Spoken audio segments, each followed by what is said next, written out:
ऐसे शाब्दिक अर्थ होता है, क्या होता है? चेतना का उदय, राष्ट्रीय चेतना का उदय। लेकिन उसके बाद आता है फर्स्ट वर्ल्ड वॉर जो 1914 से 1918। इसका प्रभाव रॉलेट एक्ट में देखने को मिलता है। कहाँ देखने को मिलता है? रॉलेट एक्ट में। तो रॉलेट एक्ट भारत में चलता है 1919 को। क्या कहता है? 1919 को।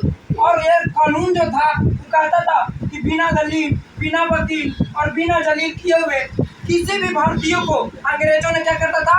गिरफ्तार कर लेता था। क्या करता था? गिरफ्तार कर लेता था। और गिरफ्तार कर लेता था, ना तो कोई गलती ना तो कोई कसूर, बिना कसूर और गलती को जो है कि गिरफ्तार कर लेता और इसे काला कानून भी कहा जाता था। क्या कहा जाता था? काला कानून। और गांधी जी ने कहा कि यह अधिकार का हनन है। क्या कहा? अधिकार का हनन है कि बिना किसी को कुछ कसूर किए हुए आप लोगों ने जेल में भेज दे रहे हैं, जेल में भेज दे रहे हैं। ना कोई जैसे कि सुनवाई होता है, नहीं कुछ होता है, नहीं गलत करता है, और जैसे कि बिना गलत किए हुए आपने जैसे कि जेल भेज देते हैं। तो उसी के तहत 6 अप्रैल 1919 में देश में व्यापी हड़ताल पर उतर जाते हैं लोग। भारत के लोग 6 अप्रैल 1919 को जो देश में क्या होता है? व्यापी हड़ताल हो जाता है, एकजुट हो जाते हैं। और इसका प्रभाव 9 अप्रैल 1919 को जलियांवाला बाग हत्याकांड में देखने को मिलता है। 9 अप्रैल 1919 को 13 अप्रैल 1919 को जलियांवाला बाग हत्याकांड में देखने को मिलता है। देखिए जलियांवाला बाग हत्याकांड एक जगह था अमृतसर पंजाब में। अमृतसर पंजाब में एक जगह था जहाँ चौपट्टी से दीवार से घिरा हुआ था। सिर्फ एक तरह का क्या था? गेट था। और बीच में जो है कुआं था, बीच में जो है छोटा मोटा कुआं था। और कहा था? तो अमृतसर पंजाब में। अमृतसर पंजाब में। तो इसके विरुद्ध, काला कानून के विरुद्ध 2 स्थानीय नेताओं ने, एक का नाम था सतपाल और दूसरा का नाम था क्या? सैफुद्दीन किचलू। सैफुद्दीन किचलू और सतपाल को 9 अप्रैल 1919 को क्या करता? गिरफ्तार कर लेता। क्या करता? 9 अप्रैल 1919 को गिरफ्तार कर लेता। और गिरफ्तार करने के बाद इसे जलियांवाला बाग हत्याकांड में देखने को मिलता। और इसके लिए जो ऐसे कि पंजाब में क्या होता? जलियांवाला बाग हत्याकांड होता। तो याद रखिएगा, परीक्षा में पूछता कि 13 अप्रैल 1919 को जलियांवाला बाग हत्याकांड हुआ था। और इसमें जो ऐसे कि देखने को पूरी तरह से असर को देखने को मिलता है। कहाँ? जलियांवाला बाग हत्याकांड में। ठीक है ना? और जो ऐसे कि उस समय पंजाब का जो जनरल डायर था, उसका नाम था ओ डायर। क्या था? ओ डायर ने आर डायर को क्या आदेश दिया? आर डायर को आदेश देता। क्या कहता? आदेश दे देता कि मारो। क्या करता? मारो। और जब ऑर्डर देता किसने? ओ डायर ने। वो से क्या रखना? O Dyer. और आर से आर डायर, यानी ओ डायर ने किसको आदेश दिया? आर डायर को आदेश देता है और कहता है कि जितने भी इसमें सभा में मीटिंग हो रहा वहाँ क्या गोली चला दो। क्या चला देता? गोली चला देता। जिसमें बहुत से भारतीयों 1000 प्लस भारतीयों को पता था, लेकिन बहुत दुगना बाद में इसको जैसे कि मौत की कगार पर झेलना पड़ता। बहुत से लोग मारे गए थे, बहुत ज्यादा व्यक्ति जैसे कि मारे गए थे। इसके विरुद्ध में जो ऐसे ओ डायर को अवार्ड देता। क्या देता? अवार्ड देता है। कौन? अंग्रेजों ने। क्यों देता है? अंग्रेजों ने। और इसके जो मारा गया था उसके लिए एक कमीशन का गठन किया गया था। कमीशन का गठन किया था। तो अंग्रेजों ने उस कमीशन को जो गठन किया था उसका नाम क्या था? अंग्रेजों ने उस कमीशन का क्या नाम रखा था? Hunter commission. क्या था नाम? Hunter commission. और भारत ने जो कमीशन किया था उसका नाम था क्या? मालवीय कमीशन। मालवीय कमीशन।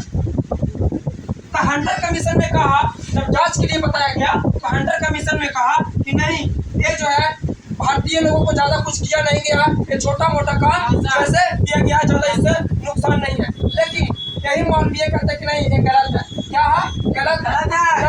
गलत है। और जो ऐसे कि फिर ये जो ओ डायर है ये वापस चले जाते हैं। कहाँ? लंदन चले जाते हैं। और जब लंदन जाते हैं तो भारत के एक व्यक्ति था जिसका नाम था उधम सिंह। क्या था? उधम सिंह ने कहा कि इसका बदला तो जरूर लेंगे। क्या लेंगे? बदला तो जरूर लेंगे। और 1940 में क्या? 1940 में लंदन जाता है। कौन? उधम सिंह। जब जलियांवाला बाग हत्याकांड हो रहा था तो ये छोटा थे। क्या थे? छोटा। 8-10 बरस के थे। और 8-10 बरस में सोचो, तो जब 1940 में जब गए तो उस समय 21-22 बरस के हो गए होंगे। 21-22 बरस की जब उम्र हो गए तो काफी लड़ाई जब हो गए थे। तो जब उधम सिंह गए कहाँ? लंदन। लंदन में उन्होंने पूछा कि कौन है जी ओडायर कहाँ है, सबसे पूछ रहा था कि ओडायर कहाँ, तो ओडायर एक सभा में थे, क्या थे, सभा में। और वहाँ कोर्ट जो ऐसे उधम सिंह जाते हैं और अपने किताब में बंदूक छिपा कर जाते हैं, क्या करते हैं, बंदूक को छिपा कर जाते हैं और पूछते हैं आप ही हैं ओडायर, बोलते हैं हाँ हमें है ओडायर। और ओडायर को आप ही जलियांवाला बाग हत्याकांड में मारे थे, आदेश दिए थे, तो बोला हाँ हम भी आदेश दिए थे। और तो देखता है और ओडायर ने सीधे क्या करता, उधम सिंह ने ओडायर पे करता है गोली मार देता और वहीं पे उसकी मृत्यु हो जाती है। और जब मृत्यु हो जाती है तो उधम सिंह को उन्हें पकड़ कर क्या करता, फांसी दे देता। लेकिन एक जब कोर्ट ने उधम सिंह को पूछा अंग्रेजों ने कि आपका नाम क्या है, तो वो नाम नहीं बता रहा था, क्या नाम नहीं, बहुत करने पर उन्होंने नाम बताया, राम मोहम्मद आजाद। पूरा नाम क्या बताए थे, राम मोहम्मद आजाद। तो ऐसा देश के व्यक्ति थे जिन्होंने बदला को ले ही लिया, क्या किया, ले लिया। और हमारा जो देश है, क्या देश, इसी को देखने को मिलता है राष्ट्रवाद में एकता, राष्ट्रवाद में एकता।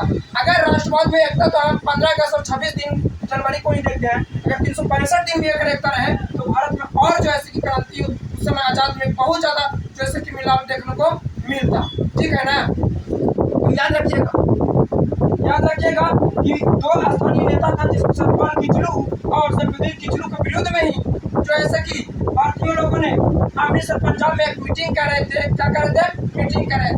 और इसी मीटिंग के दरमियान ने जो ऐसे कि ओडायर, जनरल ओडायर, उस समय पंजाब का क्या थे, जनरल डायर थे, ओडायर ने आर्डर को आदेश दे देता, क्या देता, आर्डर। एक गोरखा रेजिमेंट थे, गोरखा रेजिमेंट तो आर्मी था, क्या था, आर्मी आकर के खेत मार देता है, सभी लोग हिंदुस्तान के लोग क्या करता, मार देता। और ओडायर का बदला कौन लेता, उधम सिंह, क्या 1940 ईस्वी में, 1940 ईस्वी, ठीक है ना। याद रखना, फिर से सुनो, रॉलेट एक्ट क्या था, क्या हुआ था, तो 1919 में। तुमसे प्रश्न पूछेगा कि रॉलेट एक्ट कब लागू हुआ था, तो 1919 में ना। ये कैसा कानून था, काला कानून, कैसा कानून, काला कानून। और देश में व्यापी हड़ताल कब पड़ा था, तो 6 अप्रैल 1919 में। और उसी को 13 अप्रैल 1919 लेकिन जलियांवाला बाग हत्याकांड में जो हुआ था दो स्थानीय नेताओं थे, तो कितने नेता थे, दो। एक था सतपाल, दूसरा था सैफुद्दीन किचलू को गिरफ्तार कर लेता, क्या कर रहा था, गिरफ्तार कर लेता। और गिरफ्तार करता तो वही एक कमीशन लाया जाता इसकी जांच करने के लिए, क्या लाया था, कमीशन। जिस कमीशन अंग्रेजों ने कहा था हंटर कमीशन, क्या था, हंटर कमीशन। और भारतीयों ने जब कमीशन को बनाया था इसका नाम था क्या, मालवीय कमीशन। हंटर कमीशन में कहा एक सरासरी कुछ ज्यादा नहीं है, भारतीय लोग बहुत ऐसा चीज लेना देना नहीं है, लेकिन मालवीय कमीशन ने कहा कि बिल्कुल गलत है, बिल्कुल गलत है, ठीक है। और इसी के चक्कर में जनरल ओडायर ने आर्डर को आदेश देता है और जो ऐसे कि आर्डर गोली अधिक चला देता है, जिससे अमृतसर पंजाब में बहुत से लोगों को लगातार गोली चला देते हैं, मौत की कगार पर चलना पड़ता है। राष्ट्रवाद को पूरा असर जलियांवाला बाग देखने को मिलता है ना, ठीक है, समझ में आ गया।